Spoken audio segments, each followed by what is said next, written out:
Hello, YouTube. J Bob, the video game slob, coming back at you. Recent pickups, stuff we were doing at the game store. I don't know, trades we made. But mainly Black Friday. $5,000 worth of crap keeps rolling in. I looked at my listing the other day. I still have 8 orders that haven't even shipped yet. So still quite a bit more coming in. And then this weekend there was a sale at Target, so there's another $60 order coming in. The sales just keep coming. This was another unexpected one too. We'll get to that in a second. But some fun like one-offs from the video game store. Again, he always hooks me up with these. GameStop 2014.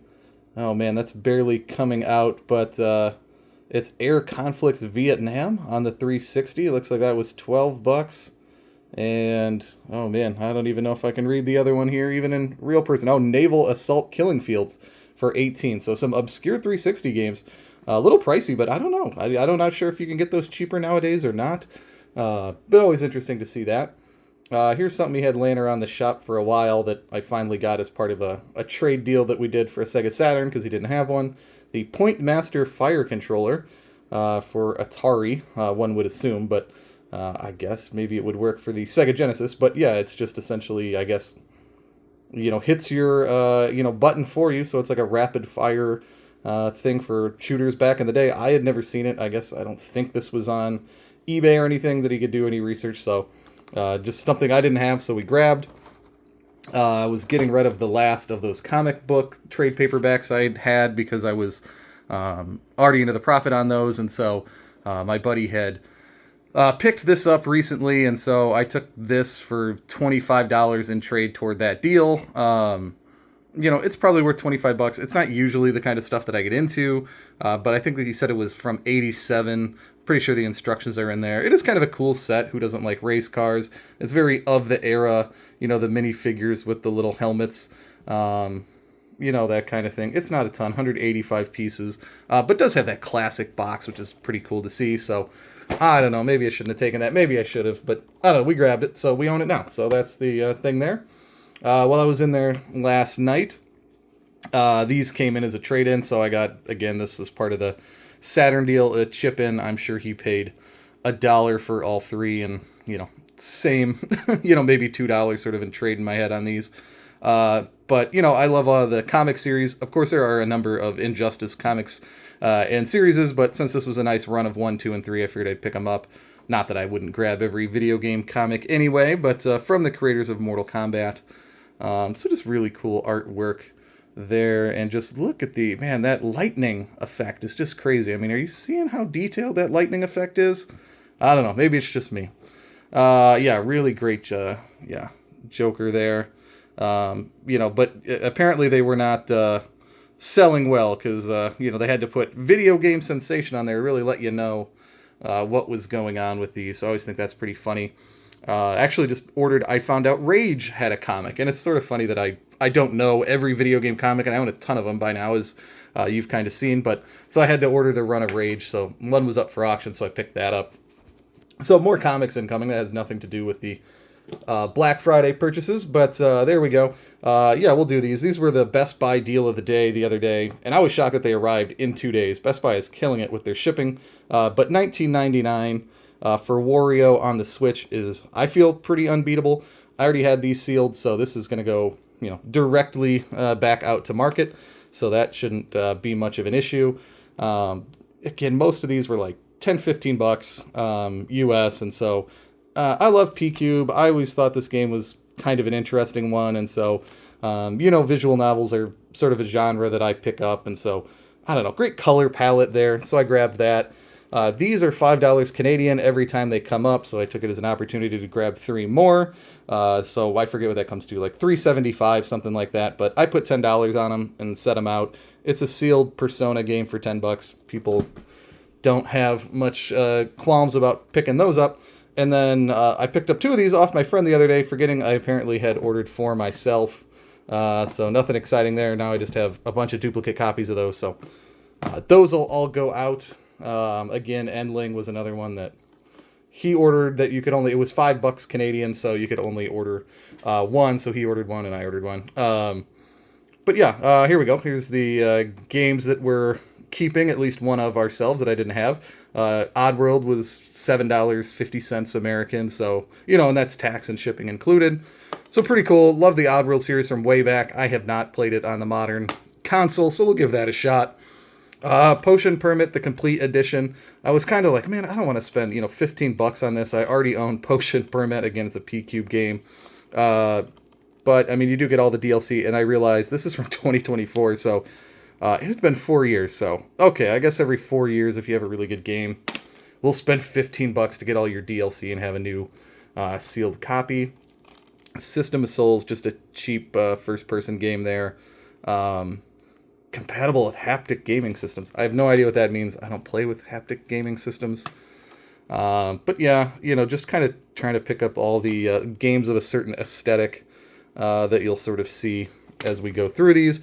Some of these I already thought I had, to be honest, so maybe I have them on PS5, but I didn't have them on PS4, or vice versa. But at the prices, all this stuff was like, coming in at like $10, $15, that kind of thing. You got to pick them up. And yeah, P-Cube may be one of those publishers that at the end of the day, do I go back through and make it a collection to pick up everything they had? I don't know, possibly. Cooking Mama, great games on the handheld systems. I've never played it. I would assume this is the only one that exists on a console. At least I've not seen it on any other console. So I'll have to try that, but I don't know if it would be as fun to just sit down here in my room, in the gaming room, and screw with that. But it's certainly a lot of fun to do on a handheld when you need to kill some time at a doctor's office or something like that. Nexomon, yeah, obviously from the name of it, it's going to be a Pokemon, I want to say clone, but homage or in that thing. So monster catching RPG, I guess, is now the genre we're calling that. And again, I had the base version, but this is the complete edition. So I probably reached for that. That may have been more like $25. Again, I know I have the PS5, but we'll grab a sealed PS4 version.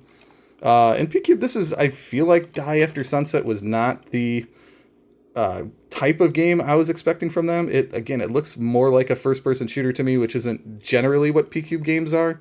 But we picked it up because it was just sort of cheap.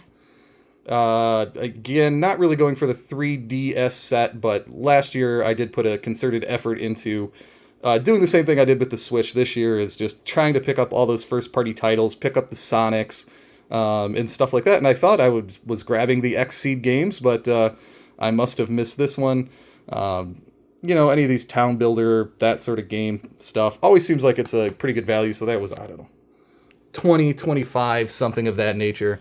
But for a sealed 3DS game, obviously they're not making them anymore, so you better pick them up if you don't have them at this point. Humankind, again, it's like the Heritage Edition, so it's a little thicker.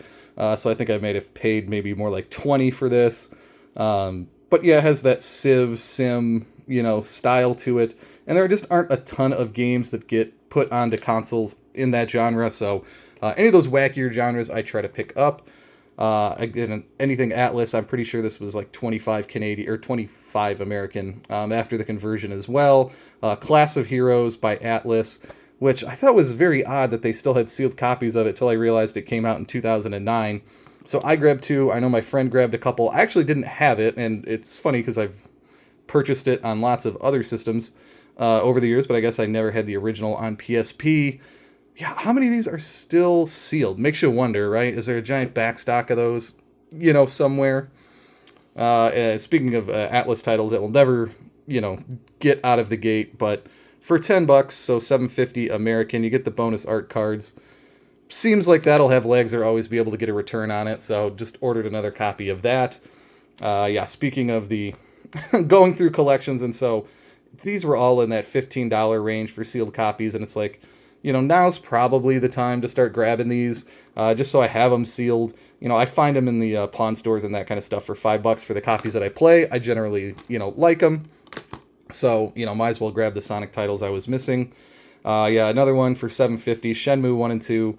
But this was such a hot game. I remember when 3 came out, obviously it sucked, but just how much these first games spiked, and I don't think they were like $75, and everybody wanted them. And now for $7.50, you get them both in high def with a double-sided poster, and nobody cares.